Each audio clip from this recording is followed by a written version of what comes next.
दोस्तों, इस वीडियो में हम आपको असदुद्दीन ओवैसी की पार्टी ऑल इंडिया मजलिस इत्तेहादुल मुस्लिमीन पार्टी के एक बहुत बड़ी खूबी को मैं आपको इसी वीडियो में और आगे बताने वाला हूं। उससे पहले मैं आपको यह बता देना चाहता हूं, 2024 यानी इसी साल, इस महीने नहीं अगले महीने में महाराष्ट्र में विधानसभा का चुनाव होना है और उस विधानसभा चुनाव को लेकर के एमआईएम पार्टी का जो पहल है, एमआईएम पार्टी की जो कोशिश है, वो बिल्कुल चरम सीमा पर है। हम आपको उसको भी बताएंगे कि आखिर वहां पर एमआईएम पार्टी की तरफ से क्या कुछ नई कोशिशें की जा रही है। सबसे पहले आइए हम आपको दिखाते हैं और बताते हैं, असदुद्दीन ओवैसी के पूर्व सांसद इम्तियाज जलील साहब 2024 लोकसभा का चुनाव हार चुके हैं और लोकसभा का चुनाव हारने के बाद उसके बाद लोकप्रियता इनका और ज्यादा बढ़ने लगा है। जितना जनता दरबार चुनाव जीतने के बाद उनके दरबार में लगता था, उनके घर पे लगता था, चुनाव हारने के बाद कहीं ना कहीं उससे ज्यादा जनता दरबार लगना शुरू हो चुका है। लोगों के अंदर वो सहानुभूति अब जग रहा है। लोग ये सोच रहे हैं, खास करके गैर मुस्लिम लोग, हिंदू लोग ज्यादा इस चीज को सोच रहे हैं कि हमने इतना तन मन धन लगाकर पूर्व सांसद इम्तियाज जलील को वोट किया, इलेक्शन किया, फिर वो चुनाव हार कैसे गया। दोस्तों, इस बात की जानकारी मैं आपको अगले वीडियो में दूंगा, क्योंकि अगर मैं इस वीडियो के अंदर मैं आपको वो जानकारी दूं तो यकीनी है कि ये वीडियो लंबा हो जाएगा। इसलिए दोस्तों, मैं आपको अगली वीडियो में उसके बारे में जानकारी दूंगा कि हिंदुओं ने इतना ज्यादा इम्तियाज जलील को वोट तो दिया पर चुनाव वो हार कैसे गया।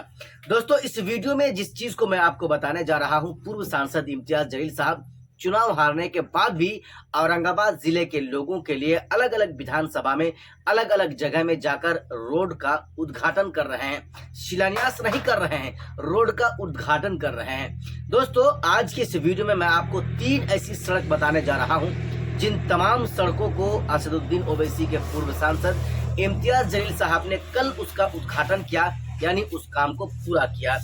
ये देख लीजिए, इम्तियाज जलील साहब वार्ड नंबर 33 में मिसारवाड़ी एक जगह है, एक जो है मोहल्ला है, वहां पर सीसी रोड का पूर्व सांसद इम्तियाज जलील साहब ने उद्घाटन किया, यानी वो काम पूरा हो चुका। उसके बाद आइए हम आपको दूसरे नंबर पर दिखाते हैं। यह महानगर पालिका के निधि से बनाए गए, महानगर पालिका के निधि से बनाए गए जा रहे रास्ते का उद्घाटन भी असदुद्दीन ओवैसी के पूर्व सांसद इम्तियाज जलील साहब ने किया है। दोस्तों, दूसरी खबर तो मैं आपको बता दिया, तीसरी सड़क के बारे में बताने से पहले मैं आपको एक जानकारी ये भी दे देना चाहूंगा। एमआईएम पार्टी के चाहे वो जीते हुए विधायक हों या जीते हुए सांसद खुद असदुद्दीन ओवैसी साहब हों या हारे हुए विधायक हों या जीते हुए विधायक हों, ये अपने काम को ईमानदारी के साथ करते हैं। ये कभी किसी से डरते नहीं हैं, लड़ते नहीं हैं, झगड़ते नहीं हैं। आप देखे होंगे हाल ही में क्या हुआ हैदराबाद के नामपल्ली विधानसभा में ओवैसी के विधायक माजिद हुसैन साहब के काम को रोकने का प्रयास कांग्रेस के पूर्व सांसद द्वारा किया गया था, फिरोज खान द्वारा और उनके साथियों द्वारा। हुआ ये कि असदुद्दीन ओवैसी के सांसद माजिद हुसैन साहब वहां पर पहुंचते हैं और डटकर उन लोगों का मुकाबला करते हैं और फिर उन लोगों को एक चेतावनी देते हैं कि आइंदा इस तरह से रंगदारी मांगने के लिए कभी मत आना। अगर आओगे हम तुम्हें एक बार नहीं 100 बार तुम्हारे साथ, 1000 बार तुम्हारे साथ हम ऐसा सलूक करेंगे और तुमको खदेड़ेंगे। आइए अब हम आपको तीसरी जो खबर है, तीसरी जो बड़ी रोड है, उसके बारे में मैं आपको बताने जा रहा हूं। ये भी सीसी रोड है और वार्ड नंबर 42 के अंदर है, किराजपुरा में है। यहाँ पर भी असदुद्दीन ओवैसी के पूर्व सांसद इम्तियाज जलील साहब ने इस सीसी रोड का जो है उन्होंने उद्घाटन कर दिया और लोगों का आना जाना शुरू हो गया। दोस्तों, इस खबर में मैं आपको ये बताना ये भी मुनासिब समझता हूं कि एमआईएम पार्टी जिस तरह से महाराष्ट्र विधानसभा चुनाव से पहले अपनी तैयारी शुरू कर दी है और इम्तियाज जलील साहब तो विधानसभा चुनाव लड़ेंगे ही और वो वहीं से चुनाव लड़ेंगे जहां से वो एक बार विधायक बने थे। वारिस पठान साहब भाईखल्ला से चुनाव लड़ेंगे, वहां से वो विधायक बने भी थे और अभी विधायक हारे भी हैं। दोस्तों, इस तरह के जो मुफ्ती इस्माइल साहब हैं, जो वर्तमान में एमआईएम पार्टी के विधायक हैं, वो चुनाव लड़ेंगे ही। फारूक शाह साहब जो विधायक हैं वो लड़ेंगे ही। कुल मिलाकर महाराष्ट्र के अंदर ओवैसी का 2 विधायक है और बाकी 2 कई एक उम्मीदवार ऐसे हैं जो 2019 के विधानसभा चुनाव में वो दूसरे स्थान पर थे। कुल मिलाकर दोस्तों, अगर उस समीकरण को देखा जाए, अगर उसका निचोड़ को निकाला जाए, तो इस बार ऐसा लग रहा है कि ये 2 का आंकड़ा तकरीबन 8 से 10 होने वाला है और 8 से 10 विधायक एमआईएम का इस बार बनेंगे ही बनेंगे। सबसे पहले मैं आपको बता दूं, इम्तियाज जलील साहब औरंगाबाद सेंट्रल से चुनाव लड़ेंगे और औरंगाबाद सेंट्रल से इनका चुनाव जीतना तय माना जा रहा है। भाईकल्ला से वारिस पठान साहब भी चुनाव जीतेंगे। वर्तमान में 2 विधायक एमआईएम पार्टी का पूरे महाराष्ट्र में तो है ही।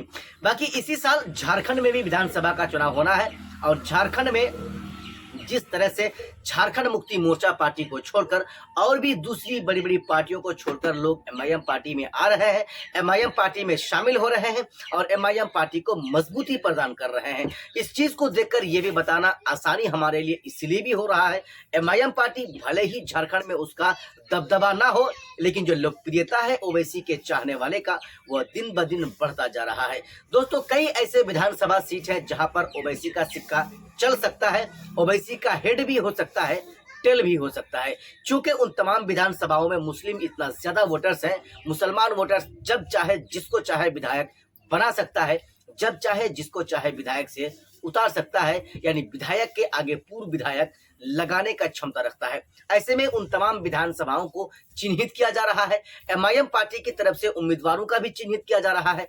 जैसे ही उम्मीदवारों का नाम की लिस्ट हमारे सामने आ जाएगी, सार्वजनिक हो जाएगी, हम भी आपको हमारे कई वीडियोस के माध्यम से हम आपको उस जानकारी को, उस खबर को हम आप तक जरूर पहुंचाएंगे।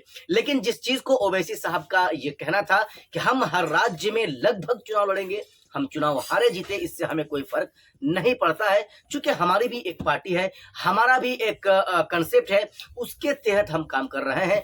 हमसे कोई खफा हो, कोई राजी हो, उससे हमें कोई परवाह नहीं होता। जिस तरह से असदुद्दीन ओवैसी साहब के चाहने वाले झारखंड के अंदर बढ़ रहा है, ऐसा लग रहा है कि इंशाल्लाह झारखंड में ओवैसी का सिक्का चलने वाला है, जमने वाला है। बाकी दोस्तों, 2024 के बाद 25 में फिर से बिहार के अंदर धमाका होने वाला है, यानी बिहार के अंदर भी विधानसभा का चुनाव होने वाला है। एमआईएम पार्टी के चाहने वाले और उसके कार्यकर्ता इस बात का नारा जोरों शोर के साथ लगा रहे हैं कि ओवैसी की पार्टी के 4 विधायक को आरजेडी ने खरीदा, हम उनके 24 खरीदेंगे या 40 लाएंगे। इस बात में कितनी सच्चाई है, कितना दम है, ये तो 2025 विधानसभा चुनाव के बाद ही, उनके रिजल्ट के बाद ही हमारे और आपके सामने आ जाएगी। बाकी ये आंकना भी कि ओवैसी की पार्टी सीमांचल से खत्म हो चुकी है, इस चीज को जो अपने दिल के अंदर आंक रहे हैं, ये उसकी बहुत बड़ी गलती होगी।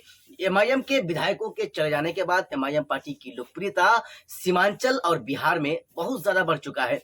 चूंकि मुसलमानों के अंदर वो रोष आ चुका है, मुसलमान अब ये सोचने पर मजबूर हो रहे हैं कि ओवैसी के क्या जरूरत थी कि ओवैसी के 4 विधायकों को आरजेडी वालों ने अपनी पार्टी में शामिल करा लिया। बाकी दोस्तों, इस बात का बदला आवाम ही बताएगा। 2025 विधानसभा चुनाव में क्या ओवैसी की लोकप्रियता बढ़ा है, क्या ओवैसी का विधायक बढ़ेगा या फिर अख्तरुल ईमान भी चुनाव हार जाएगा, या एमआईएम पार्टी का जो भी यहाँ पर है वो यहाँ से सुपड़ा साफ हो जाएगा, या क्या होगा ये तो आने वाला समय बताएगा।